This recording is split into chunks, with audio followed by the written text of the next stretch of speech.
तो जय हिंद मेरे प्यारे साथियों। दोस्तों, आज की इस वीडियो को स्टार्ट करने से पहले मैं कुछ बातें हैं जो कि आप सभी लोगों से कहना चाहता हूं। मेरी इस बात को आप लोग बिल्कुल ध्यान से समझिएगा और देखिए, केवल समझना सुनना ही नहीं है, उस पर अमल भी करना है, क्योंकि अंतिम जो फैसला होगा वो आपका होगा और जो आपका फैसला होगा वही सर्वमान्य यहां पर माना जाएगा। देखिए, किसी महान पुरुष ने भी बोला है कि जिस देश की राजनीति हिंदू मुस्लिम के नाम पर होने लगती है, धर्म के नाम पर होने लगती है, जाति के नाम पर होने लगती है, उस देश को बर्बाद होने से कोई भी नहीं रोक सकता है। और वर्तमान समय में यही स्थिति भारत देश की बनी हुई है। देखिए, अगर आप एक स्टूडेंट हो, आप एक सरकारी नौकरी की तैयारी करते हो दोस्तों, तो आप सभी लोग को मालूम है कि इस 10 सालों में कितनी सरकारी नौकरी मिली है, कितनी सरकारी नौकरी निकाली गई है और एक एक सरकारी नौकरी के सिलेक्शन प्रोसेस को कंप्लीट होने में कितना वक्त लगा है। यार, काफी सारे स्टूडेंट ऐसे हैं ना जिन्होंने ना जाने कितने आंदोलन किए हैं, लाठीचार्ज के नाम पर अपने पीठ पर डंडे खाए हैं, लेकिन फिर भी उनको सरकारी नौकरी नहीं मिली है। सर के जो बाल है ना वो झड़ गए हैं, उम्र 30 से प्लस चली गई है, लेकिन अभी तक कोई सरकारी नौकरी नहीं मिली है। मैक्सिमम कैंडिडेट की मैं बात करूंगा दोस्तों, तो 60% बच्चे ऐसे हैं जिन्होंने सरकारी नौकरी की आस ही छोड़ दी है। देखिए, एक रिपोर्ट के मुताबिक अगर मैं बात करूंगा ना, तो पिछले 5 सालों में 22 करोड़ से ज्यादा, जी हां दोस्तों, 22 करोड़ से ज्यादा बच्चों ने आवेदन किए थे सरकारी नौकरी में, लेकिन उसमें केवल 7 लाख लोगों को ही नौकरी मिली है। मतलब कि आप ये जो परसेंट निकालोगे ना यार, तो 1% से भी कम का परसेंट निकल करके आएगा। मतलब 22 करोड़ में से केवल 7 लाख, मतलब 1 करोड़ भी नहीं, 7 लाख से भी कम बच्चों को यहां पर नौकरी मिली है। देखिए, आज की वीडियो में ना यार, मैं सारी जो पोल पट्टी है वो पूरी तरीके से खोल दूंगा। कोई भी चापलूसी नहीं होगी, जो चीजें हैं वो क्लियर कट होंगी और फैसला आपको लेना है कि आपको क्या करना है।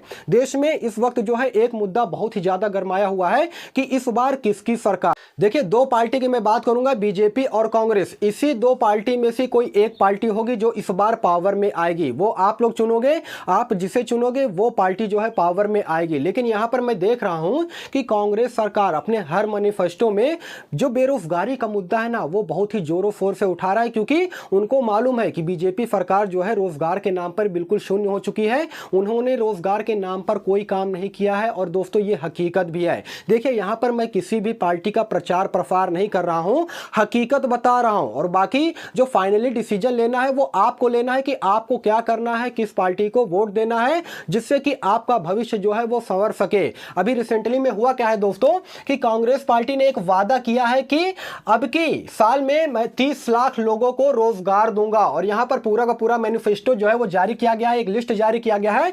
उसमें राहुल गांधी ने यह बताया है कि 3 अक्टूबर 2024 तक एग्जाम कराए जाएंगे, कौन कौन से विभाग में कितनी सरकारी नौकरियां निकलेगी। यहां पर मैंने नोटिफिकेशन लगा दिया, इसे आप सभी लोग देख सकते हो।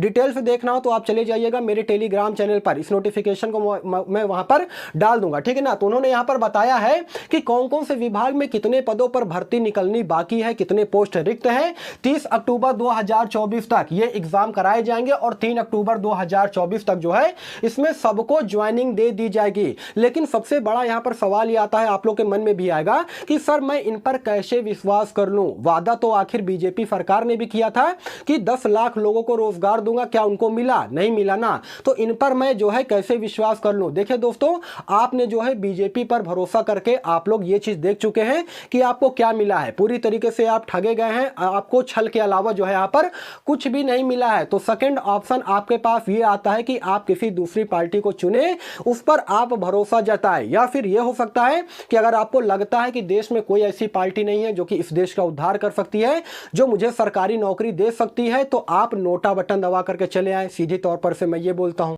तो दोस्तों, अब आपको फैसला करना है कि आपको जो है किसे वोट देना है, क्योंकि आपका एक जो बहुमूल्य वोट है ना यार, वो समझ लीजिए कि आपकी पूरी तकदीर को लिखती है। इस चीज को ध्यान दीजिएगा। तो अब वोट देने से पहले जो है सोच समझ करके जाइएगा और उस नेता को चुनिएगा, उस पार्टी को चुनिएगा जो आपके लिए, आपके भविष्य के लिए कुछ ना कुछ कर सकती है। आइए अब मुद्दे पर लौटते हैं दोस्तों। मैं बात करता हूं भारतीय डाक विभाग में जो नई वैकेंसी के रिगार्डिंग में काफी सारे बच्चे ऐसे हैं जो कि इंतजार कर रहे हैं। देखिए, 2,70,000 जीडीएस कर्मचारी जो है पूरे भारत देश में काम करते हैं, और इस बार मैं कह रहा हूं कि 2,70,000 जीडीएस कर्मचारी इस लोकसभा चुनाव में अपना पावर दिखा दीजिए। उनको मालूम होना चाहिए कि 15 दिसंबर से लेकर के 19 दिसंबर के बीच में ये जो जीडीएस स्ट्राइक चला था, उसमें इस गवर्नमेंट ने आपके साथ क्या किया था। 29,000 से ज्यादा जीडीएस कर्मचारी को पूरी तरीके से नौकरी से बर्खास्त कर दिया गया था, इसलिए क्योंकि वे अपनी हक की लड़ाई लड़ रहे थे। उन्होंने जो उनका हक है ना यार वो मांग रहे थे, लेकिन गवर्नमेंट जो है उनको उनका हक देना नहीं चाहती है। देखिए यहाँ पर मैं आपको बता देना चाहता हूं दोस्तों कुछ बातें, उसके बाद आगे चर्चाएं करेंगे।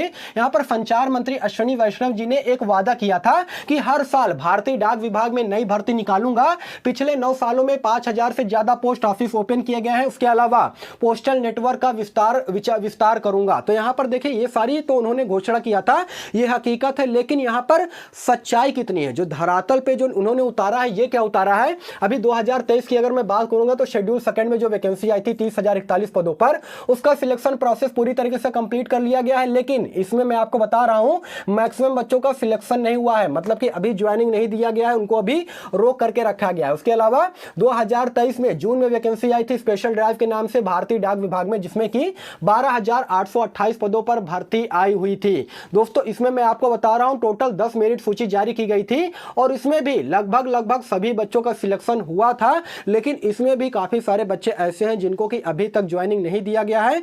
वे बच्चे अगर डिवीजन में जाते हैं, डिविजनल हेड ऑफिस में जाते हैं, तो उनसे कह दिया जाता है कि अभी लोकसभा चुनाव चल रहे हैं और जब तक लोकसभा चुनाव चलेगा तब तक आपको जो है यहाँ पर ज्वाइनिंग नहीं दिया जाएगा। देखिए काफी सारे स्टूडेंट्स ऐसे हैं ना जो कि मेरे पास मैसेज करते रहते हैं, टेलीग्राम चैनल पे मैसेज करते हैं, कॉल करके पूछते रहते हैं कि सर मेरा सिलेक्शन हो चुका है लेकिन मेरी अभी तक ज्वाइनिंग जो है मुझे नहीं दिया गया है, मुझे ज्वाइनिंग कब तक दिया जाएगा। लेकिन मैं आपको बता रहा हूं दोस्तों यहाँ पर सब कुछ जो है वो अंधेरे में रखा गया है। लेकिन हकीकत यही है दोस्तों कि जब तक लोकसभा चुनाव चलेगा तब तक यहाँ पर आपको जो है ये जो ज्वाइनिंग का प्रक्रिया है वो नहीं कराई जाएगी। लोकसभा चुनाव के बाद में ही यहाँ पर आपको ज्वाइनिंग दिया जाएगा। लेकिन सबसे बड़ा सवाल यहाँ पर यह आता है कि सर ये जो संचार मंत्री अश्विनी वैष्णव जी ने कहा है कि हर साल जो है हर साल सरकारी नौकरी निकलेगी भारतीय डाक विभाग में, जो कि इसे देखा जाए तो जनवरी या फरवरी महीने में निकल जाना चाहिए था। तो 2024 में इस बार जो है भारतीय डाक विभाग में, जिसमें कि बताया जा रहा था कि 40,000 से ज्यादा पदों पर यह भर्ती आएगी जनवरी या फिर फरवरी माह में, यह भर्ती अभी तक क्यों नहीं आई है। दोस्तों यह भर्ती ना आने का सबसे मुख्य रीजन मैं आपको बता रहा हूं जीडीएस स्ट्राइक है। क्योंकि आप सभी लोगों को मालूम है कि 15 दिसंबर से लेकर के 19 दिसंबर 2023 के बीच में क्या हुआ था, जीडीएस स्ट्राइक हुआ था, जिसमें कि पूरे भारत देश में जितने भी पोस्ट ऑफिस थे ना उसमें सारे कामकाज ठप हो गए थे। इसलिए गवर्नमेंट जो है इसमें भर्तियां नहीं निकाल रही है। अब देखिए सवाल ये आता है कि सर ये बताइए कि इसमें जो भर्ती का प्रोसेस कराया जाएगा, इसकी भर्ती जो आएगी वो कब से होगा। तो देखिए सबसे पहले मैं आपको बता देना चाहता हूं 40,000 पदों से ज्यादा ये भर्ती आनी है दोस्तों, जिसमें एबीपीएम की बात करूंगा तो 20,000 से ज्यादा पद रिक्त हैं। बीपीएम में जिसे हम लोग ब्रांच पोस्ट मास्टर बोलते हैं उसमें 8,000 से ज्यादा पद रिक्त हैं। उसके अलावा डाक सेवक में 12,000 से ज्यादा पद पर यह भर्ती आनी बाकी है। इसमें आप सभी लोग को मालूम होगा 10वीं पास छात्र और छात्राएं अप्लाई कर सकते हैं। इसमें किसी प्रकार का कोई भी रिटन एग्जाम नहीं होता है। 10वीं के परसेंटेज के आधार पर मेरिट सूची जो है तैयार की जाती है, यानी कि इसमें आपको किसी प्रकार का कोई भी स्किल टेस्ट की जरूरत नहीं है। केवल अगर आप 10वीं पास है, आपको साइकिल चलाना आता है, तब जाकर के आप इसमें अप्लाई कर सकते हैं। और इसमें मैं आपको बता रहा हूं लाखों की तादाद में बच्चे अप्लाई करते हैं, क्योंकि बिना परीक्षा सरकारी नौकरी लेने का यह सबसे अच्छा जो है सुनहरा अवसर रहता है बच्चों के लिए। इसलिए इसी भर्ती का इंतजार जो है बच्चे काफी बेसब्री के साथ करते हैं। लेकिन अभी मैं आपको बता रहा हूं कि ये वैकेंसी पूरी तरीके से नहीं निकाली गई है। सवाल आपका ये होगा कि सर ये बताइए कि ये वैकेंसी कब निकाली जाएगी। दोस्तों मैं आपको बता रहा हूं सब कुछ अंधेरे में है। कोई भी यूट्यूबर, कोई भी टीचर अगर आपको बोलता है कि लोकसभा चुनाव के बाद में भर्तियां आ जाएगी या फिर आज 1 मई हो गई 10 मई के आसपास तक ये भर्तियां आ जाएगी, तो सरासर वो आपको बेवकूफ बना रहा है, झूठ बोल रहा है। ये भर्ती कब आएगी ये किसी को मालूम ही नहीं है। मैं आपको हकीकत बता रहा हूं, किसी को पता नहीं है कि ये भर्ती कब आएगी। सब कुछ यहाँ पर अंधेरे में है। इसीलिए मैं आपको बता रहा हूं ना कि इस बार जो देश का मुद्दा जो गरमाया हुआ है कि इस बार किसकी सरकार, सोच समझ करके वोट दीजिएगा। क्योंकि आपका एक वोट जो है ना आपके पूरे करियर को तय करता है, आपके पूरे फ्यूचर को तय करता है कि आप जो है क्या करना चाहते हो अपने फ्यूचर में, अपने भविष्य में। और अंधभक्त की तरह जो है आंख बंद करके किसी को वोट नहीं दे देना है। मेरी बात को समझिएगा। मैं किसी पार्टी का यहाँ पर प्रचार प्रसार नहीं कर रहा हूँ, लेकिन यार देखिए आप बच्चे नहीं हो, ठीक है ना, आप कक्षा 7 में 8 में तो पढ़ते नहीं हो, आप सरकारी नौकरी की तैयारी करते हो। इतना समझदार आप लोग खुद हो, क्योंकि आपको मालूम होगा कि कौन सी पार्टी मेरे लिए अच्छी होगी, कौन से नेता मेरे लिए अच्छे होंगे जो कि मेरे लिए कुछ काम करेंगे, मेरे रोजगार के लिए जो है काम करेंगे। आपके लिए सबसे ज्यादा जरूरी क्या है? आपके लिए सबसे ज्यादा जरूरी है कि आपको एक रोजगार मिलना चाहिए। देखिए मंदिर मस्जिद के नाम से यार आपको रोजगार नहीं मिलेगा, नहीं आपका पेट भरेगा, ठीक है ना, ये हकीकत बात है। इसलिए भगवान सबके दिलों में है, आस्था सबके दिलों में है, अच्छी बात है, लेकिन यार आस्था से सब कुछ नहीं हो जाता है ना।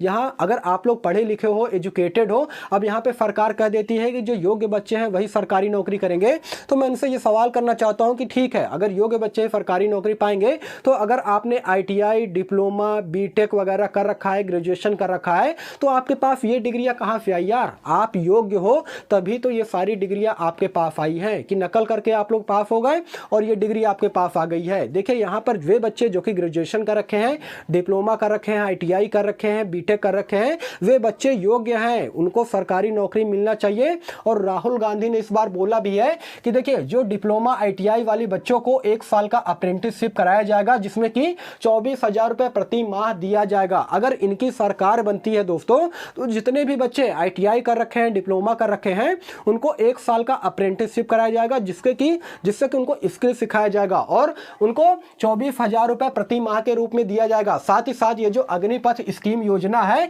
जो कि आर्मी वालों के लिए सबसे खराब स्कीम है। हालांकि अगर मैं बात करूंगा ना, तो जो आर्मी भी है इस स्कीम को जो है वो अच्छा नहीं मानते हैं।